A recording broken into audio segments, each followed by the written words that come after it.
Market voices से बाजार की बिग पिक्चर समझने का। और हमारे साथ आज हैं बहुत ही मशहूर नाम और कोटक एएमसी के एमडी और सीईओ नीलेश शाह। शेयर बाजार में निवेश की रणनीति बनाने में नीलेश जी का 3 दशकों का लंबा अनुभव रहा है। नीलेश जी कोटक के पहले एक्सिस कैपिटल के एमडी और सीईओ भी रहे थे। ये आईसीआईसीआई प्रूडेंशियल एएमसी और फ्रैंकलिन टेम्पल्टन के सीआईओ भी रहे हैं और डेट मार्केट और इक्विटी मार्केट्स दोनों की एक समझ रखते हैं और एसेट एलोकेशन को लेकर इनका व्यू काफ़ी स्ट्रांग रहता है। और एक इनके बारे में चीज़ मैं कह देता हूँ, नॉर्मली फंड मैनेजर जब भी टीवी पर आते हैं हमेशा बुलिश रहते हैं, नीलेश भाई हमेशा रियलिस्ट रहते हैं, ना ज़्यादा पेसिमिस्टिक और ना ज़्यादा ऑप्टिमिस्टिक। नीलेश भाई गुड मॉर्निंग। सबसे पहले तो स्वागत है आपका शो में। तो बताइए, इस समय मार्केट में एकदम से ज़बरदस्त शॉर्ट कवरिंग रैली आई, एफआईआईज ने जो शॉर्ट किया हुआ था अब उसी स्पीड से वो शॉर्ट्स काट रहे हैं अपने, लेकिन मार्केट का टेक्सचर कैसा लग रहा है आपको इस समय? क्या इन लेवल्स पर रिटेल को अभी इन्वेस्ट करना चाहिए? अगर आप निवेश करना चाहते हैं तो धीरे धीरे इस लेवल से भी निवेश कर सकते हैं, लेकिन 2 चीजें ध्यान में रखनी चाहिए। एक, please keep some dry powder to buy on correction. Market में उतार चढ़ाव आते रहेंगे, नीचे में खरीदने के लिए पैसे जेब में होना जरूरी है। दूसरा, जब आप निवेश कर रहे हैं तो लंबी अवधि के लिए निवेश करिए। यहां से लेके मई 24 तक बहुत सारी इवेंट ऐसी है जो मार्केट को इम्पैक्ट करती रहेगी। तो नीचे में खरीदने के लिए जगह रखना और लंबी अवधि के लिए निवेश करना, ये 2 अगर आपको जचता है तो इस लेवल से आप निवेश कर सकते हैं। अच्छा नीलेश भाई, मैं एक चीज़ समझना चाह रहा हूँ, ये ऐसा क्या ट्रिगर रहा मार्केट में जो एकदम से इतनी बड़ी रैली आ गई आपके हिसाब से? ये जो हालांकि आप नियर टर्म मूव्स को इतना क्लोजली ट्रैक नहीं करते हैं, लेकिन फिर भी बातचीत तो होती होगी, तो ऐसा क्या फैक्टर, क्या चेंज हुआ जो इतनी बड़ी रैली आई लोअर लेवल से? अनुज भाई, एफपीआईज ने एक लेसन शायद सीख लिया है। दुनिया के दूसरे इमर्जिंग मार्केट में एग्जिट एंट्री इजी है, पैसा फेंको तमाशा देखो, लेकिन एग्जिट डिफिकल्ट है। कुछ समय पहले डॉक्टर मार्क मोबियस ने कहा था, उन्होंने चाइना में शेयर्स बेचे लेकिन पैसे बाहर नहीं ले जा सके। भारत में एग्जिट इजी है। अक्टूबर 21 से जून 22 के बीच में तकरीबन एफपीआईज ने $35 बिलियन की सेलिंग की।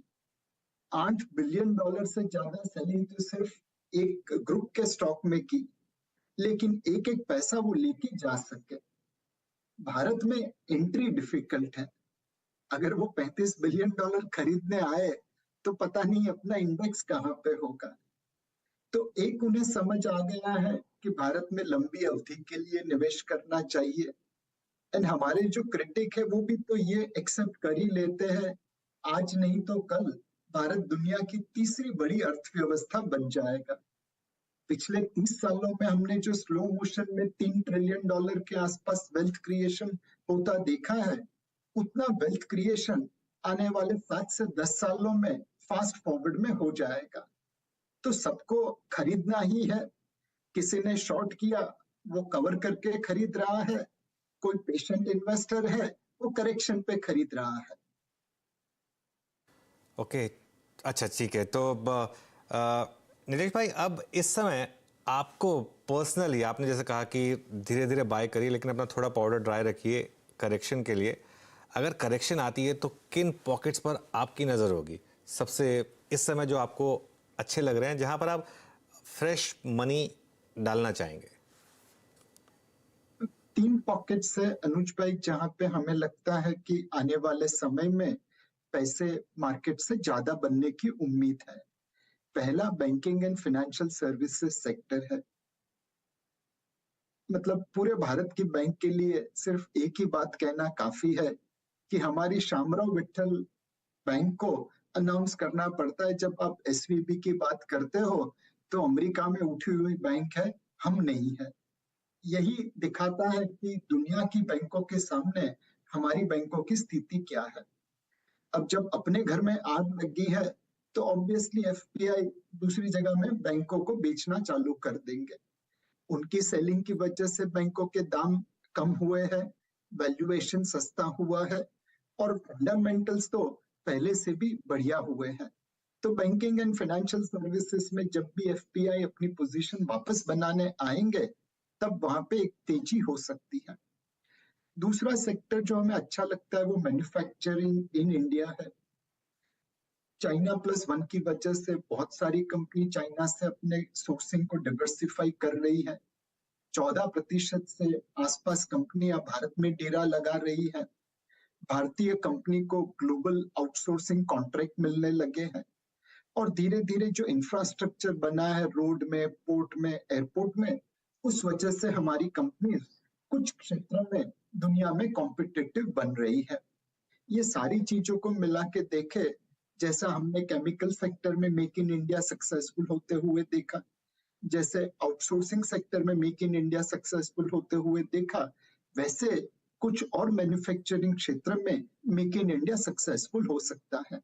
तो ये सारे क्षेत्रों को एक ही थीम में कंबाइन करे तो मैन्युफैक्चरिंग इन इंडिया यह थीम आगे चल सकती है। तीसरा सेक्टर इंफ्रास्ट्रक्चर रिलेटेड है। जनरली हमने देखा है कि इलेक्शन के पहले सरकार इंफ्रास्ट्रक्चर में निवेश भी ज्यादा करती है और पुराने निवेश किए हुए पैसे को जल्दी से जल्दी एग्जीक्यूट करने की कोशिश करती है। तो higher allocation and faster execution यह भी इंफ्रास्ट्रक्चर सेक्टर के लिए फायदेमंद साबित हो सकता है। Okay, banking, manufacturing, infra. अच्छा नीलेश जी नमस्कार, वीरेंद्र बोल रहा हूँ सर। इससे पहले के 3 जो मेरे आपके साथ डिस्कशन हुए हैं, हमने हमेशा एक बात की है कि डेट में भी पैसा डालिए, इक्विटी में पैसा डालिए, इक्विटी से अपने रिटर्न्स की एक्सपेक्टेशन को कम रखिए। पर इस बार की मंत्रणा से पहले एक चीज़ हो गई है कि भारत में ही आरबीआई ने, गवर्नर साहब ने रेट हाइक की प्रोसेस सबसे पहले शुरू करी थी और रेट पॉज का बटन भी उन्होंने सबसे पहले बताया। ऑल उन्होंने कहा कि ये एक पॉज है, ये यू टर्न नहीं है। बट इस पॉज के बाद वो जो हमारी एक डिस्कशन हुआ था ना कि अब डेट में पैसा डालिए, इक्विटी में पैसा डालिए, अब विचार क्या है आपका यहाँ पे, और आप इस पॉज को कितना स्ट्रांग मानते हैं और यहाँ से फर्दर रेट हाइक नहीं होंगे, इसकी पॉसिबिलिटी कितनी है? वीरेंद्र भाई, 30 साल के करियर में एक चीज सीखी है कि मार्केट कहाँ पे टॉप अप होगा या बॉटम आउट होगा, उसके पीछे समय और शक्ति व्यर्थ करने की जगह पे हमेशा ये सोचो अपसाइड कितनी है, डाउनसाइड कितनी है। ब्याज के दरों में देखे तो अगर रेट हाइक होती है तो वो भी तकरीबन 25 बेसिस पॉइंट के आसपास होगी, उससे ज्यादा होने की उम्मीद नहीं है। रेट कट का अगर माहौल बनाए आने वाले 2-3 सालों के लिए तो वो 25 बेसिस पॉइंट से तो बहुत ही ज्यादा होगा।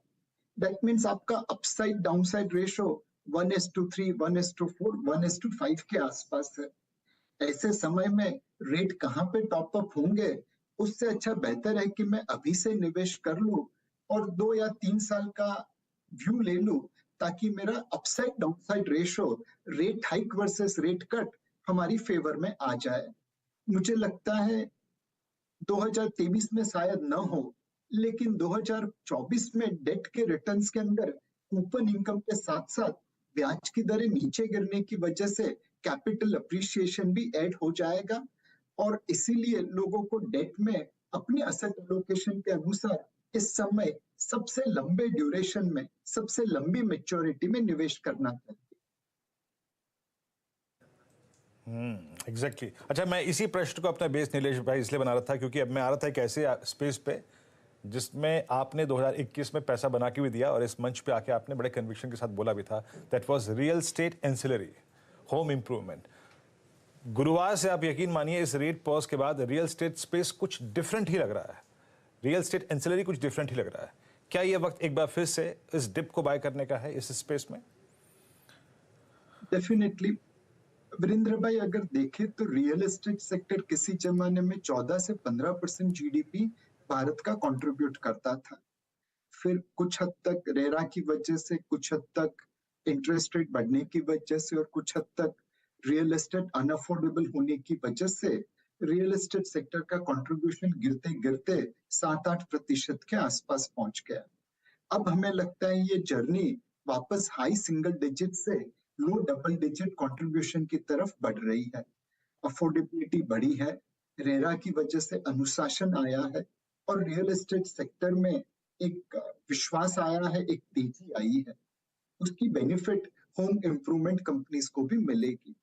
रियल एस्टेट सेक्टर में बेरिंग फ्यू कंपनीज, बहुत सारी कंपनीज में गवर्नेंस के इश्यू आज भी है और उस वजह से रियल एस्टेट सेक्टर को अगर आपको इन्वेस्ट करना है तो home improvement company, home financing companies ये बेहतर ऑप्शन है compare to pure real estate developer. तो मेरे हिसाब से रियल एस्टेट सेक्टर में आप लंबी अवधि के लिए निवेश कर सकते हैं, बिकॉज ये सेक्टर जो आज भारत में हाई सिंगल डिजिट कंट्रीब्यूशन करता है जीडीपी में, वो आने वाले कुछ समय में लो डबल डिजिट कंट्रीब्यूशन करता दिखेगा। इसकी ग्रोथ रेट भारत की नॉमिनल या रियल जीडीपी से 1.5 से 2 गुनी ज्यादा होनी चाहिए। नीलेश भाई, आईटी में अब क्या करें, क्योंकि आज भी इन्फोसिस अब 52 वीक लो के बहुत करीब, टीसीएस के नंबर्स आ जाने हैं। सबको कंसर्न ये लग रही है कि यूएस में जो बैंकिंग क्राइसिस चल रहा है और ख़ासतौर से जो बीएफएसआई इतना बड़ा क्लाइंट है आईटी के लिए, क्या वो एक मुश्किल की एक कड़ी बनेगी आईटी के लिए? आपका क्या व्यू है? अब इस समय over valuations at least large cap IT में अब मोर और लेस खत्म हो चुके हैं। क्या बाय किया जाए यहाँ पर या अभी समय देना होगा इसको? अनुज भाई, आईटी में एकदम विश्वास के साथ कुछ कहना मुश्किल है, बिकॉज यहाँ पे 3-4 परिबल एक दूसरे के सामने चल रहे हैं। एक आपने जैसे बहुत उचित बताया कि ग्लोबल बैंकिंग क्राइसिस की वजह से हमारी आईटी इंडस्ट्री के ग्रोथ रेट के ऊपर इम्पैक्ट हो सकता है। दूसरी चीज, बहुत सारी आईटी कंपनीज में मैनेजमेंट ट्रांजिशन चल रहा है।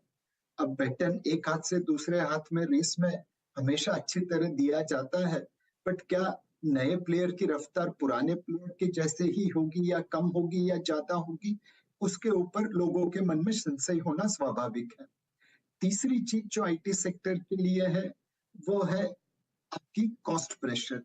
हमने पहले देखा था स्पेशली कोविड समय में कि आईटी क्षेत्र के एम्प्लॉयज की बहुत ज्यादा डिमांड थी और सैलरीज एंड वेजेस काफी जोर से बढ़ाने पड़े थे।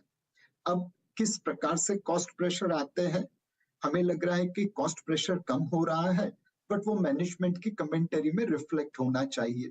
तो मेरे हिसाब से इस समय जो आईटी कंपनीज के नतीजे आने वाले हैं, उन नतीजों का अध्ययन करना होगा, मैनेजमेंट की कमेंटरी को देखना होगा और फिर उस आईटी क्षेत्र के स्टॉक में आप निवेश कर सकते हैं जहां पे आपको विश्वास है कि बैटन अच्छे प्लेयर के हाथ में पास हुआ है और उन्हें आने वाले भविष्य में ग्रोथ के ऊपर चिंता कम है या विश्वास ज्यादा है। अच्छा, ये हो गए नीलेश जी के आईटी पे राय। एक स्पेस और नीलेश जी जो डिलीवर कर रहा है पिछले कुछ सेशंस में और वो थोड़ा बदला बदला सा नजर आ रहा है, वो है टू व्हीलर स्पेस। आपने दो बातें इसी कार्यक्रम में अब तक कही। मई 2024 का जिक्र किया आपने और rate cut possibilities in CY24 का जिक्र किया आपने। ये स्पेस बहुत दिनों बाद डिलीवर कर रहा है, अच्छा मूव दे रहा है। ऑटो में हमने पैसेंजर व्हीकल सेगमेंट को 2021-22 में डिलीवर करते हुए देखा था। टू व्हीलर पर आपकी राय क्या है इस वक्त? सो टू व्हीलर इंडस्ट्री को अगर आप देखें तो पिछले साल FY23 में पीक टू व्हीलर सेल्स से FY23 सेल्स तकरीबन 50 लाख व्हीकल कम थी और प्री कोविड लेवल से तकरीबन 30 लाख व्हीकल कम थी। नाउ ये बहुत बड़ा गैप है और उस वजह से आप अगर टू व्हीलर स्टॉक्स को देखो तो प्री कोविड से लेके अब तक कोई खास रिटर्न बना नहीं है, इनफैक्ट नेगेटिव रिटर्न है। With in two wheeler space also कुछ कंपनीज है जो एकदम हाई एंड बाइक के ऊपर है, कुछ कंपनीज है जो एक्सपोर्ट्स के ऊपर ज्यादा फोकस कर रही है। अनलिस्टेड स्पेस में भले कम हो, बट अनलिस्टेड स्पेस में बहुत सारी कंपनीज है जो इलेक्ट्रिक टू व्हीलर के ऊपर फोकस कर रही है। तो मेरे हिसाब से अब टू व्हीलर सेक्टर को एक सेक्टर गिनने की जगह पे हमें अलग अलग हिस्सों में बांटना होगा। कंपनीज जो हाई एंड बाइक के ऊपर कॉन्सेंट्रेट कर रही है, शायद वहां पे डिमांड उतनी इम्पैक्ट नहीं होगी जितनी लो एंड बाइक पे होगी। कंपनीज जो इलेक्ट्रिक व्हीकल के ऊपर फोकस कर रही है, शायद उनका growth rate industry growth rate से ऊपर ही रहेगा। और तीसरा जो कंपनीज रूरल इंडिया के ऊपर सपोर्ट कर रही है, वहां पे देखना पड़ेगा मॉनसून बिलो एवरेज आता है जैसे स्काईमेट ने बताया, या नॉर्मल आता है जैसे आईएमडी ने बताया, और उसकी क्या इम्पैक्ट रूरल इकोनॉमी पे होती है। मुझे लगता है कि अगर मॉनसून नॉर्मल रहा तो टू व्हीलर में एक रिकवरी आ सकती है, बिकॉज हम पीक से 50 लाख स्कूटर टू व्हीलर नीचे है और प्री कोविड लेवल से 30 लाख व्हीकल नीचे है, तो कहीं ना कहीं इसमें बॉटमिंग आउट होके एक बाउंस आना जरूरी है। इंडिया इंक की तरफ से एक थोड़ी सी बुरी खबर। एक बहुत बड़े वेटरन महिंद्रा ग्रुप के चेयरमैन एमेरिटस केशव महिंद्रा जी, 99 साल की उम्र थी उनकी। ऑब्वियसली इस साल 100 का आंकड़ा पूरा हो जाता, लेकिन अब उनका देहांत हुआ है और ये इस खबर की पुष्टि खुद पवन गोयनका जी ने की है महिंद्रा ग्रुप से। तो rest in peace, Om Shanti जिसे कहते हैं केशव महिंद्रा जी, लेजेंड ऑफ इंडिया इंक। चलिए नीलेश भाई, आपको शुक्रिया बोलें इससे पहले एक आखिरी सवाल मेरी तरफ से एटलीस्ट।